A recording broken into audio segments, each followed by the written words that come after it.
여러분, 실리콘밸리에서 모바일 보안 스타트업을 운영하던 미국 CEO가 있었습니다. 업계에서 나름 이름도 알려지고 투자도 꽤 받았던 사람이죠. 그런데 말입니다. 그가 어느 날 갑자기 회사를 접었습니다. 그것도 단순한 폐업이 아니라 회사를 깨끗하게 정리하고 비행기에 몸을 실어 서울로 향했습니다. 자신의 모든 커리어를 건 그 결심. 도대체 왜 한국이었을까요? 그 이유는 단 하나. 그는 CNN에서 방영된 다큐멘터리 KUREA The Future is Now를 보고 말 그대로 충격을 받았기 때문입니다. 그 다큐멘터리는 놀랍게도 한국의 상상, 그 이상의 기술력과 현실을 담고 있었습니다. 그는 그 짧은 방송 하나로 한국이라는 나라에 완전히 매료돼 버렸죠. 도대체 어떤 내용이었길래 실리콘밸리에서 수년간 몸담았던 CEO가 모든 걸 정리하고 한국행을 결심했을까요? 그리고 그는 한국에서 어떤 경험을 하게 되었을까요? 그의 인생을 송두리째 바꿔버린 그 믿기 힘든 이야기 지금부터 시작합니다. 안녕하세요.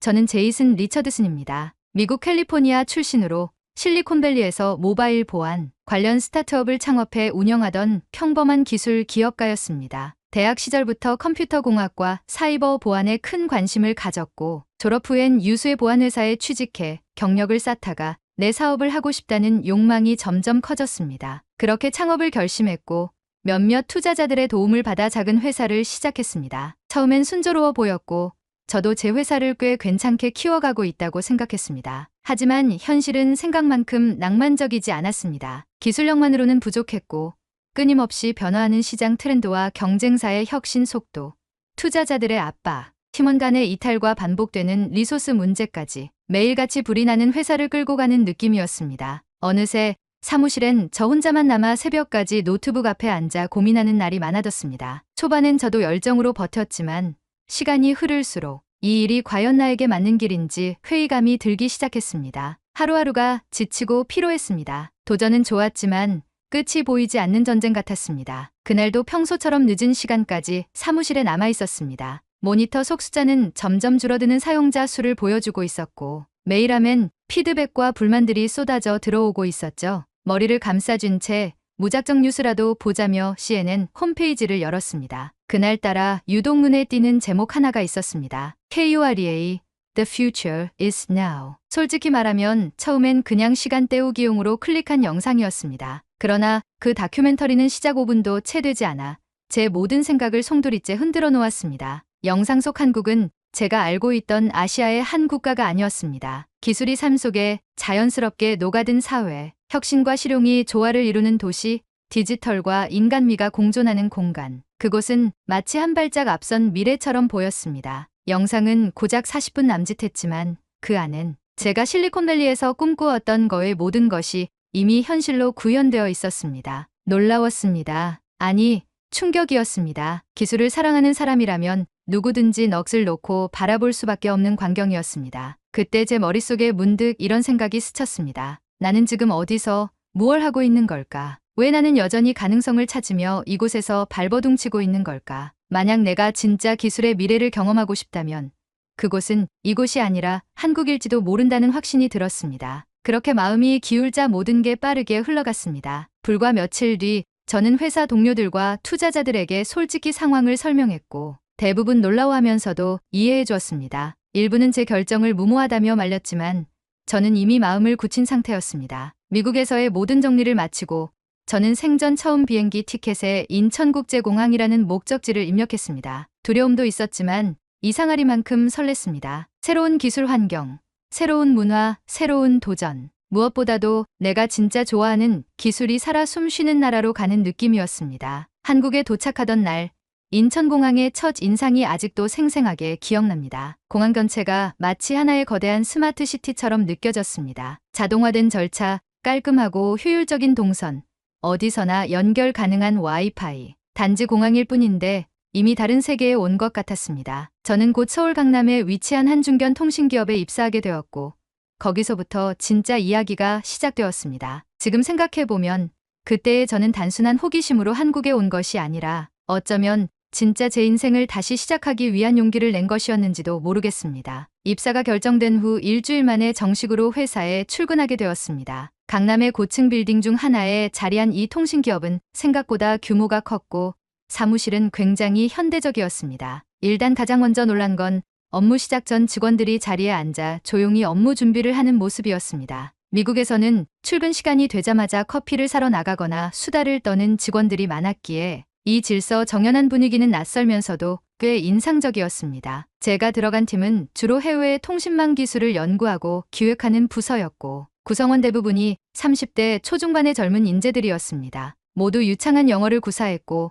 무엇보다 논리정연하고 책임감 있는 태도가 느껴졌습니다. 이쯤에서 저는 문득 제가 실리콘밸리에서 경험했던 일들이 떠올랐습니다. 미국에서는 언제나 기술은 개발자가 만들고 비즈니스는 MBA 출신이 따로 담당하며 정부는 기술보다는 규제에 집중하는 느낌이 강했습니다. 한 프로젝트를 진행하려면 정부의 인허가를 받기까지 몇 달이 걸리고 민간 기업 간 협업은 경쟁 논리에 막혀 쉽지 않았습니다. 그런데 한국에서는 정부, 기업, 그리고 국민까지 모두가 하나의 방향성을 갖고 움직이는 느낌이었습니다. 예를 들어 한 회의에서는 정부기관과의 협업 프로젝트가 논의되었는데 이미 이전부터 기업과 공공기관 간의 신뢰와 데이터 공유 체계가 잘 마련되어 있어 실행 속도가 매우 빨랐습니다. 한편 제게 결정적인 순간이 찾아왔습니다. 회사는 제가 갖고 있던 미국 보안시장의 경험과 시야를 높게 평가했고 마침 진행 중이던 사지기술 수출 프로젝트의 핵심 기획자로 저를 투입하기로 결정했습니다. 저는 놀라움과 동시에 책임감을 느꼈습니다. 한국의 기술력을 세계에 소개하는 중요한 역할을 맡게 되었다는 사실은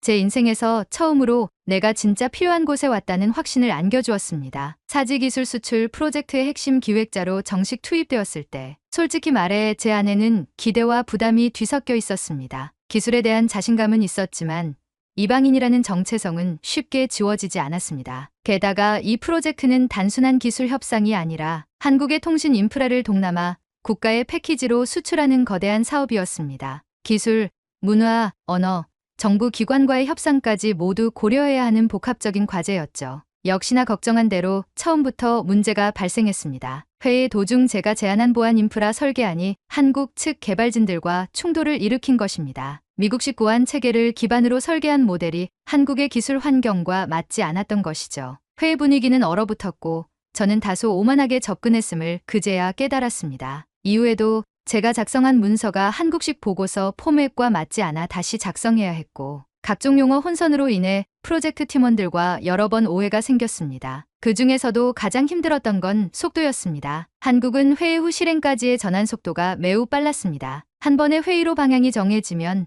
바로 실무로 들어갔습니다. 반면 저는 문제를 다각도로 분석하고 시뮬레이션과 리스크 평가를 거쳐 천천히 움직이는 스타일이었습니다. 이 차이가 조직 내에서 제이슨은 결정을 못 내린다, 시간을 끈다는 인식으로 번졌고 그게 참 속상했습니다. 그러던 어느 날 큰 위기가 터졌습니다. 우리가 수출 계약을 진행하던 동남아의 한 정부 기관이 계약 내용을 재검토하겠다고 통보해온 것입니다. 그들은 기술적 설명서 일부가 이해되지 않는다는 이유로 계약 진행을 잠정 보류했고 내부에서는 제 설명 방식이 복잡하고 현지 정서를 고려하지 않았다는 비판이 쏟아졌습니다. 저는 한순간에 외국인 실무 책임자에서 위험 요소로 낙인 찍힌 기분이었습니다. 그날 밤 사무실에서 늦게까지 홀로 남아 문서를 다시 검토하며 머리를 싸맸습니다. 하지만 포기할 수 없었습니다. 저는 다시 현지 기술자들과의 커뮤니케이션 방식부터 바꾸기 시작했습니다. 기술 용어를 최대한 간결하게 정리하고 각 파트마다 시각 자료를 추가했으며 문화적 맥락에 맞춰 설명 순서를 조정했습니다. 한국 팀과의 협업도 이전과는 다르게 접근했습니다. 제가 아는 것을 밀어붙이는 게 아니라 먼저 그들의 방식을 배우고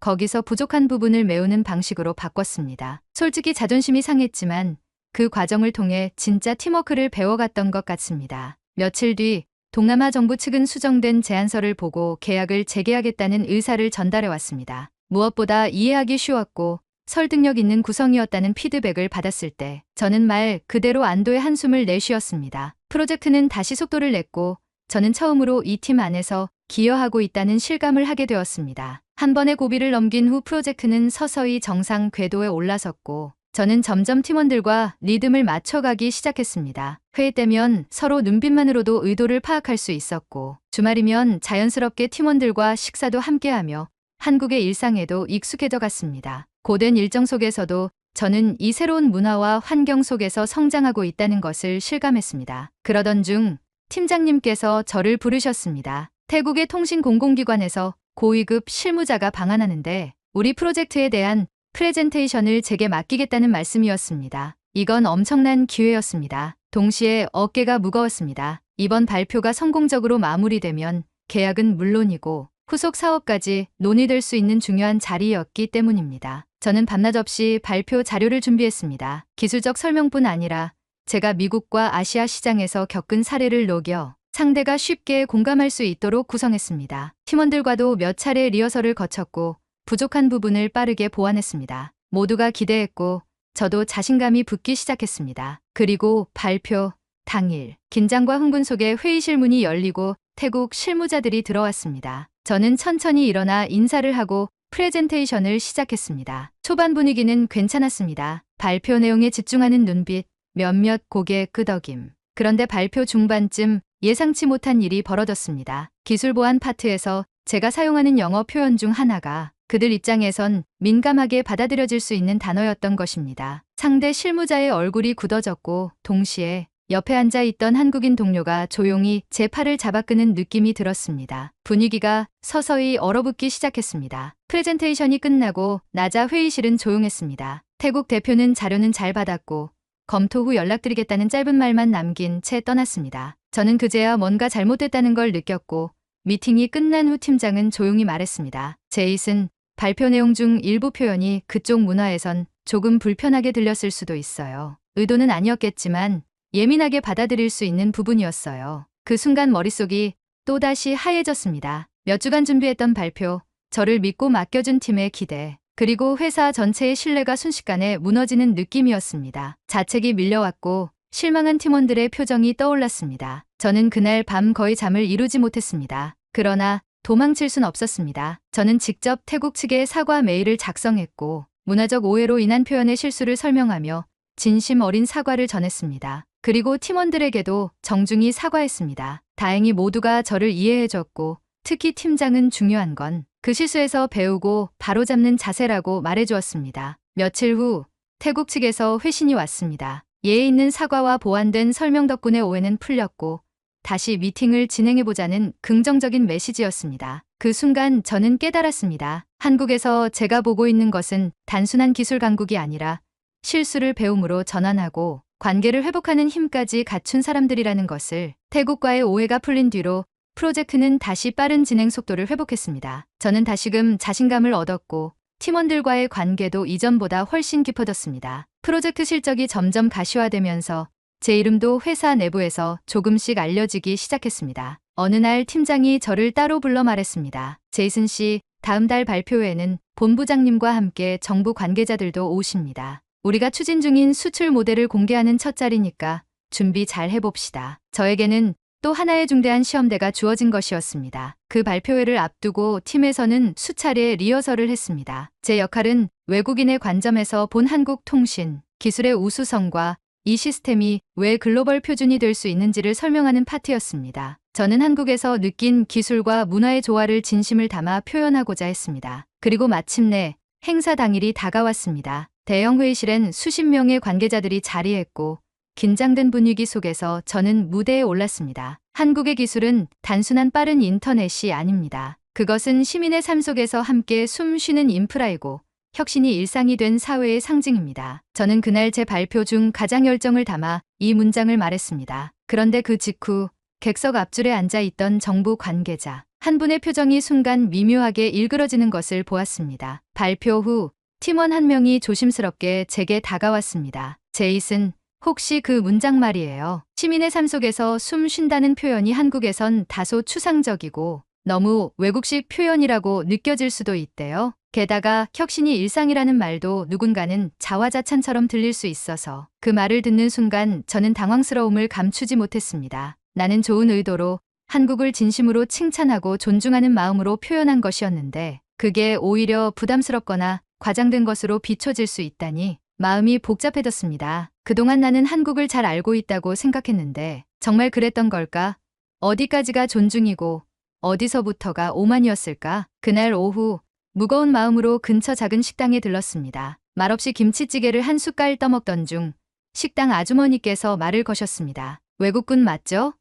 한국말 잘하시네요. 저는 어색하게 웃으며 대답했습니다. 아직 많이 배워야 해요. 사실 오늘 좀 실수를 해서 기분이 안 좋네요. 아주머니는 조용히 제 앞에 더운 국을 하나 더 얹어주시며 말했습니다. 사람 사는 데는 다 똑같아요. 잘하려는 마음이 제일 중요하죠. 그게 느껴지면 다들 결국은 이해해요. 순간 가슴 한쪽이 찡해졌습니다. 회사에서, 프로젝트에서, 그리고 그 짧은 대화 속에서 저는 한국을 조금씩 이해하고 있었던 것이 아니라 배워가는 중이었단 사실을 그제야 받아들였습니다. 그리고 다시 마음을 다잡았습니다. 진짜 존중은 내가 가진 시선으로 바라보는 게 아니라 그 사회의 맥락과 감정을 이해하고 받아들이는 것임을 배운 순간이었습니다. 그날 저녁 저는 발표 문장을 모두 수정했습니다. 더 간결하고 더 한국적인 언어로 바꾸고자 노력했습니다. 그리고 며칠 뒤 본부장님께서 저를 찾아오셨습니다. 제이슨 씨, 발표 좋았어요. 그리고 우리가 아직 익숙하지 않은 방식으로도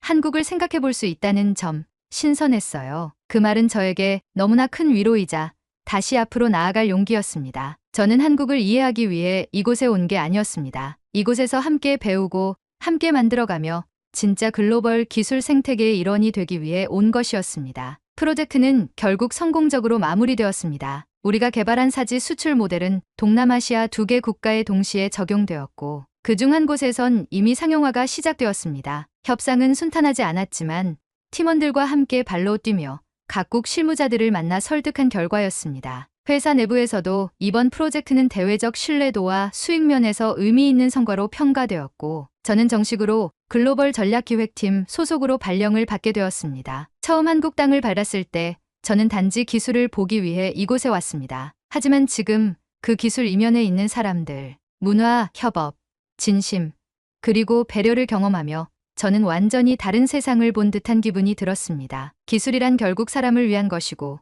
그 철학이 한국에서는 깊이 자리 잡고 있다는 걸 깨달았습니다. 복잡한 설계도와 시스템보다도 더 인상 깊었던 건 식당 아주머니의 따뜻한 말, 한마디, 동료의 짧은 격려, 실수를 감싸주는 문화였습니다. 프로젝트가 끝난 후 잠깐의 휴가를 받아 남산에 올랐습니다. 서울 시내를 내려다보며 저는 그동안의 시간들을 하나씩 떠올렸습니다. 처음 CNN 다큐멘터리를 보던 날, 회사를 정리하던 날, 공항에 도착하던 날, 첫 회의에서 말이 잘 통하지 않아 땀을 흘리던 순간, 그리고 동남아 계약이 무산될 위기 속에서 고군분투하던 밤들까지 그 모든 장면이 파노라마처럼 스쳐 지나갔습니다. 그 순간 문득 이런 생각이 들었습니다. 왜 나는 이토록 우수한 기술과 문화를 진작 알지 못했을까?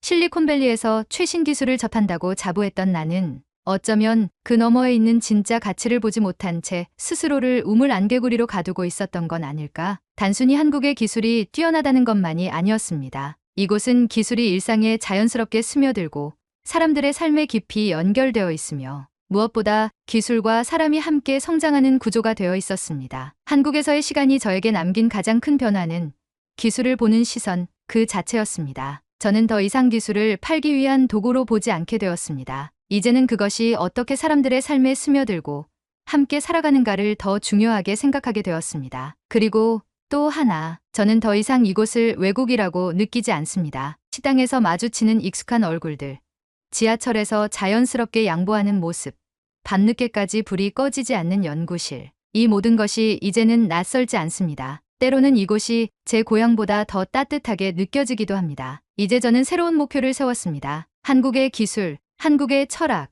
그리고 한국의 정신을 더 많은 세계에 알리고 싶다는 목표입니다. 단순히 기술을 수출하는 것이 아니라 그 기술이 담고 있는 진심과 배려, 그리고 사람을 향한 따뜻함까지 함께 전달하는 것이 저의 다음 과제입니다. 기술 그 자체보다 기술을 구현한 사람들의 이야기를 앞세우는 글로벌 컨설팅 플랫폼을 만들 계획입니다. 한국의 디지털 생태계를 성공 모델로 제시하고 각 나라에 맞는 맞춤형 도입 전략을 함께 설계하는 것이죠. 미래는 어디에 있을까요?